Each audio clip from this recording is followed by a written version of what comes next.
Vous écoutez Radio Lomé, il est 12h30.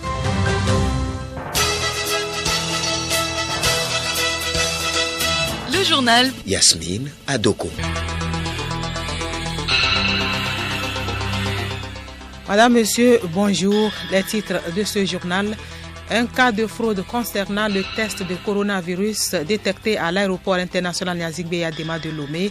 La coordination nationale de gestion de la riposte à la COVID-19 au Togo affirme que les personnes qui ont participé à cette manipulation répondront devant les juges. Mali, la junte militaire multiplie les prises de contact. Les opposants du MSEC ont été reçus hier de manière formelle par les militaires qui ont pris le pouvoir la semaine dernière. Les détails dans ce journal. L'UNICEF demande aux dirigeants de donner la priorité à la réouverture en toute sécurité des écoles pour les prochaines rentrées scolaires. Selon l'organisation, des centaines de millions d'enfants n'ont pas pu bénéficier d'un enseignement en raison du coronavirus, faute de pouvoir le faire virtuellement. Et puis sport football, à 33 ans, le footballeur argentin Lionel Messi est attendu au club anglais de Manchester City. Le coût de son transfert est fixé à plus de 365 milliards de francs CFA. radiolomé.tg. Coronavirus au Togo, à la date du 26 août 2020, on a enregistré 353 cas actifs, 946 cas guéris, 27 décès, soit un total de 1326 cas confirmés. Lors du point de presse hebdomadaire hier, le coordonnateur national de la gestion de la riposte à la COVID-19 a donné les raisons de l'augmentation des cas de contamination de ces dernières semaines. Alice Berthe Barandao. Selon la coordination nationale, plusieurs facteurs expliquent la rapide propagation de la maladie dans les 3 préfectures recensées dans le nord du pays. Colonel Mohamed Djibril. Que ce soit à Skodé comme à Tchamba, il y a des voyageurs qui sont revenus par des voies, je ne sais pas lesquelles, de plusieurs pays voisins pour la fête de Tabaski, mais qui n'ont pas été signalés pour être testés avec la fête, mais aussi c'est la période des mariages, il y a les baptêmes, tout ceci associé à des funérailles, avec le non-respect des mesures barrières. Conséquence logique, 2 semaines après, il y a une augmentation exponentielle des cas, et ce qui est encore grave, on aura une augmentation des cas, mais il ne faut pas que cette augmentation dépasse nos capacités de soins. La coordination s'est également prononcée sur le suivi fait au niveau de l'aéroport international Gnassingbé Eyadema. Colonel Djibril a dénoncé certains cas de fraude constatés. Au niveau des tests de départ, il y a eu un individu qui a cherché à manipuler les résultats. Parce que la personne testée positive, ne pouvant pas voyager, a cherché à voir une autre institution pour faire le test, mais en utilisant un personnel médical pour trouver un autre papier de test négatif. Nous étions en train de chercher cette personne.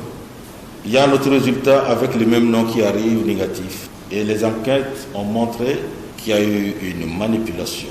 Et ces personnes sont actuellement au niveau du commissariat et seront déférées devant les juges pour être jugées et condamnées pour cela. Et la personne positive est au centre de soins et répondra de ses actes à la sortie de soins. Et ça, c'est l'atteinte à la santé publique et nous ne pouvons pas tolérer cela. Nous tenons des rigueurs sur la qualité de nos résultats que tout le monde respecte. C'est l'occasion aussi pour nous de rappeler au personnel médical de ne pas céder à des pressions.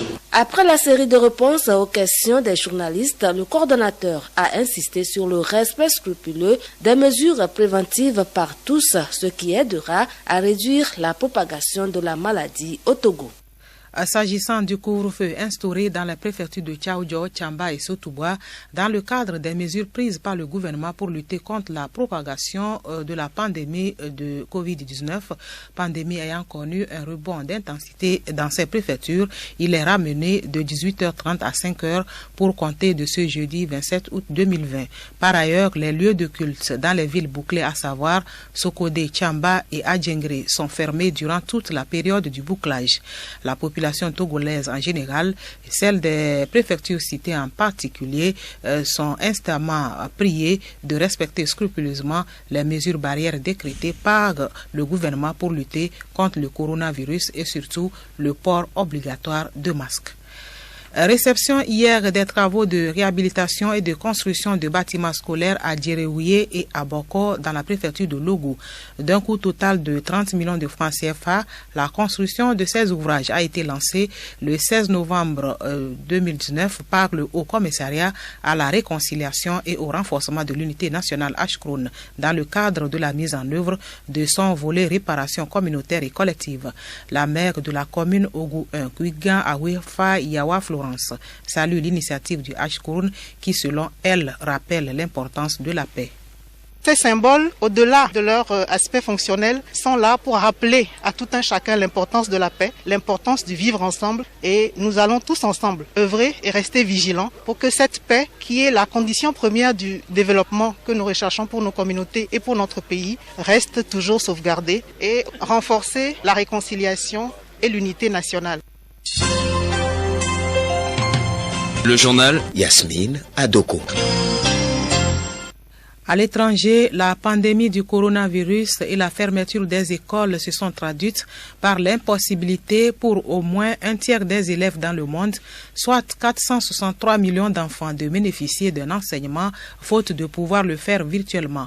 Selon le Fonds des Nations Unies pour l'enfance UNICEF, rien qu'en Afrique subsaharienne, quelques 121 millions d'écoliers n'ont pas eu accès à une scolarité virtuelle. Geneviève Pognon.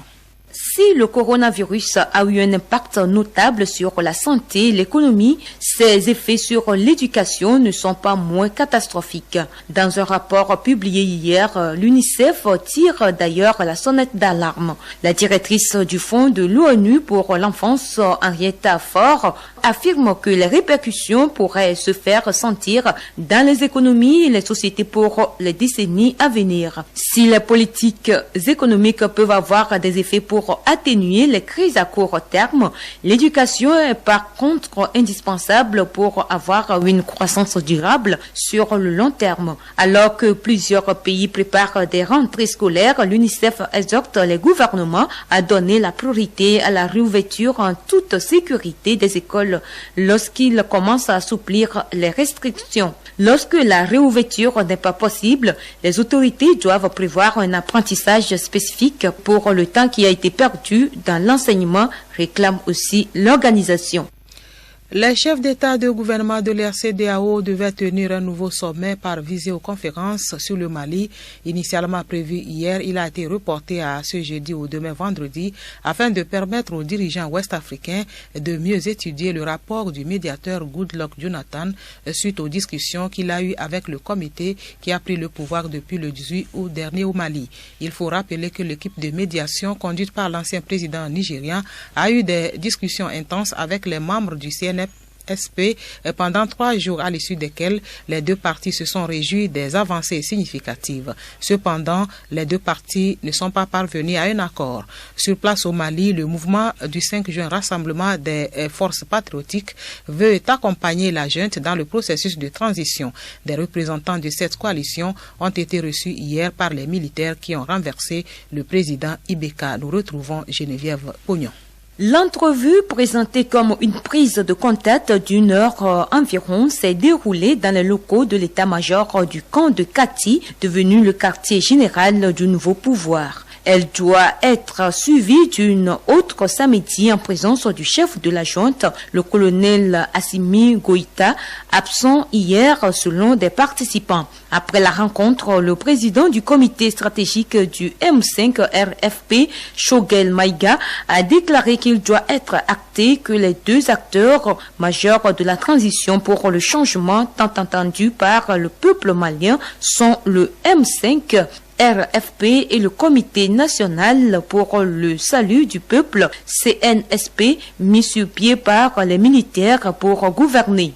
Nous sommes disponibles pour accompagner ce processus de transition, a confirmé Issa Kaou Dim, un proche de l'imam conservateur Mahmoud Diko, figure la plus influente du M5 RFP, un mouvement composé d'opposants politiques, de chefs religieux et de membres de la société civile.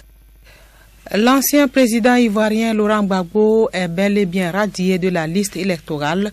La justice a confirmé la décision de la commission électorale indépendante rendue publique la semaine dernière.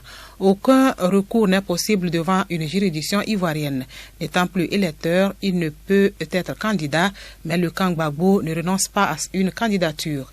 Le secrétaire général du FPI Pro Gbagbo, invité sur RFI, a déclaré que Laurent Gbagbo sera candidat à la présidentielle du 31 octobre prochain.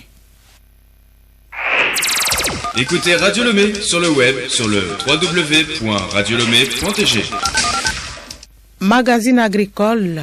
Pour des produits de qualité sur les marchés nationaux et internationaux, l'Institut technique de recherche agronomique appelle les producteurs à faire recours à ses services. Cette démarche qualité permet de protéger les consommateurs. Odette Pira.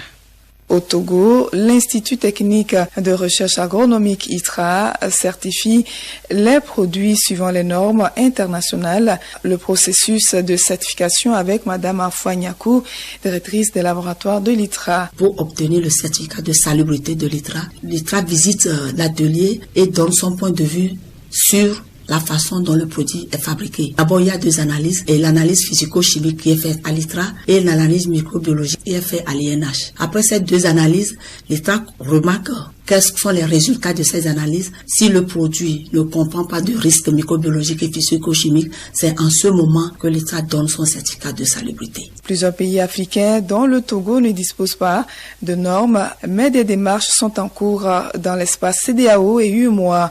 Pour l'heure, avec l'appui des laboratoires de l'ITRA, l'appui technique, les producteurs peuvent accéder au marché. Martin Kokou Asiato, spécialiste en microbiologie des aliments, chef section technologie alimentaire. J'exhorte les producteurs à venir à l'ITRA pour avoir des appuis techniques. Comment doit se présenter l'unité? Quel équipement utiliser? Parce que vous allez mettre en place un bon processus, mais si vous utilisez un mauvais équipement qui contient par exemple des vernis non alimentaires, vous pouviez contaminer votre produit. Si vous prenez la matière première n'importe comment, issue des champs où il y a des pesticides qui sont utilisés, lors de votre transformation, vous utilisez des conservateurs à des doses que vous ne connaissez pas. Là, vous allez sortir des produits qui ne vont pas respecter ces critères d'acceptabilité de l'autre côté. L'ITRA se dit disposé à accompagner les transformateurs. Même dans les cas de nécessité, l'ITRA fait recours à des laboratoires étrangers pour certifier ses produits. À jeudi prochain. Sport football, transfert de joueurs. Lionel Messi pourrait coûter 558 millions d'euros à Manchester City. L'Argentin ne reviendra pas sur sa décision de quitter le FC Barcelone. Théophile Dandako. Lionel Messi pourrait coûter à Manchester City 558 millions d'euros ou 365 milliards 490 millions de francs CFA. La rémunération de l'Argentin sur un contrat de 3 saisons est de 334 millions d'euros ou 219 milliards de francs CFA. Ce sont des chiffres fous qui surprennent, surtout de la part d'un Manchester City tout proche, il y a quelques mois, d'être suspendu 2 ans de la Ligue des Champions pour le non-respect du fair play financier. La presse sportive européenne est unanime ce jeudi que Manchester City est en pole position pour recruter Messi. Alors que cette piste anglaise chauffe de plus en plus pour Lionel Messi, le FC Barcelone n'a toutefois pas perdu espoir de garder son génie argentin. Le président du Barça essaye désespérément de rencontrer en face à face Lionel Messi depuis quelques jours, mais rien n'y fait. C'est une preuve, une fois encore, du fossé qui s'est creusé entre Lionel Messi et son président. Ce dernier aurait même menacé l'Argentin de ne rien céder lors des négociations pour un éventuel transfert et de rester bloqué sur la clause libératoire de 700 millions d'euros ou 350 milliards de francs CFA. Il a aussi indiqué qu'il pourrait demander à Messi de s'expliquer publiquement de sa volonté de départ et de sa manière de faire. Mais la décision de Messi est irrévocable. C'est donc un gros coup dur pour le club catalan. Du football toujours, la Ligue 1 française est au programme ce vendredi, face à face, Lyon-Dijon pour le compte de la deuxième journée. Samedi, la Supercoupe anglaise se joue entre le champion en titre Liverpool et le vainqueur de la Coupe anglaise Arsenal.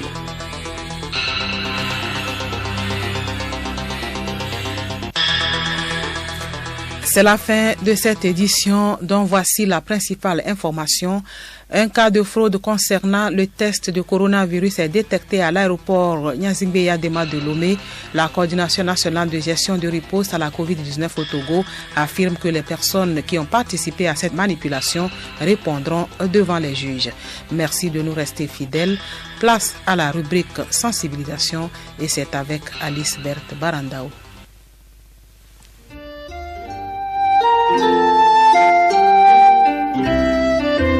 Les recherches donnent de mieux en mieux des informations sur le coronavirus qui continue de faire de nombreux ravages dans le monde. Selon l'UNICEF, l'Organisation des Nations Unies pour l'enfance, le virus corona est d'une grande taille avec un diamètre cellulaire de 400 à 500 micros, donc tout masque empêche son entrée dans l'organisme. Le virus corona, lorsqu'il tombe sur une surface métallique, vivra pendant 12 heures, donc se laver les mains régulièrement à l'eau, au savon ou de la cendre pourra le détruire ou le tuer. Lorsque le Covid-19 tombe sur des tissus, il vit pendant 9 heures.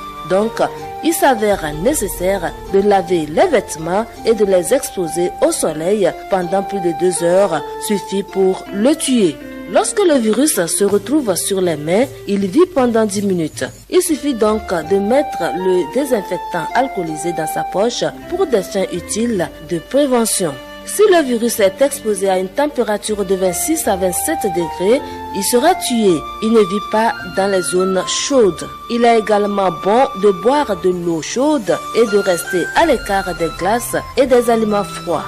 Se gargariser avec de l'eau chaude au sel tue les virus et les empêche de migrer vers les poumons. Le respect de toutes ces instructions est suffisant pour empêcher d'être contaminé et de propager la maladie.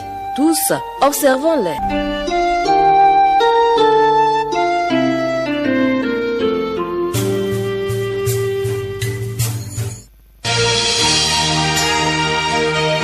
Radio Lomé, boîte postale 434, email radiolomé@radiolomé.tg. Radiolomé.tg